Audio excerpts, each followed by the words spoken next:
আজকে সরস্বতী পুজো ছিল, সেই জন্য কালকে সন্ধেবেলা একটু বেরিয়েছিলাম বাজার করার জন্য টুকটাক। বেরিয়ে দেখি রাস্তা বন্ধ করে এখানে কোনো প্রোগ্রাম হচ্ছে।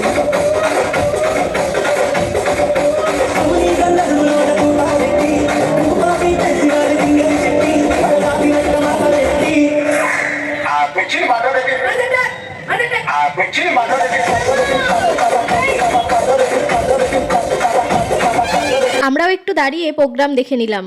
তারপরে রাস্তার মধ্যে আসতেই দেখি রাস্তার দুই সাইড দিয়ে মেলার মতন দোকান বসেছে। এখানে প্রচুর মাটির মূর্তি আছে, তবে আমরা একটু সরস্বতী ঠাকুর খুঁজছিলাম কিন্তু সরস্বতী ঠাকুর ছিল না। তারপরে একটু ফুলের দোকানে আসলাম, দুটো ফুলের টব নিলাম, নিয়ে আমরা বাড়ি চলে আসলাম। তো মেলাটা কমপ্লিট করা হয়নি, প্রায় 2 কিলোমিটার রাস্তা জুড়ে মেলা বসেছিল। আজ সকালে তিশানকে যখন স্নান করে পাঞ্জাবি পরিয়ে দিয়েছি, ও খুব মজা করছিল, ভাবছিল আমরা হয়তো বাইরে কোথাও পুজো দিতে যাব।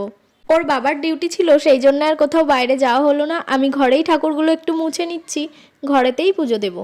আর এই যে আমার সব থেকে বড় হেল্পিং হ্যান্ড আমার কাজ করে দিচ্ছে। আমার একটা কাজ করতে যে কতগুলো কাজ বাড়িয়ে দেয় সেটাও নিজেও জানে না। ঠাকুর আর ঠাকুরের জায়গাটা ভালো করে পরিষ্কার করে নিলাম। এখানে না রাগ হয়ে গেছে, মিষ্টি খাবে বলেছে, আমি প্রথমে দিতে চাইনি, সেই জন্য। ঠাকুর নয়, তারপর আমি নেবো।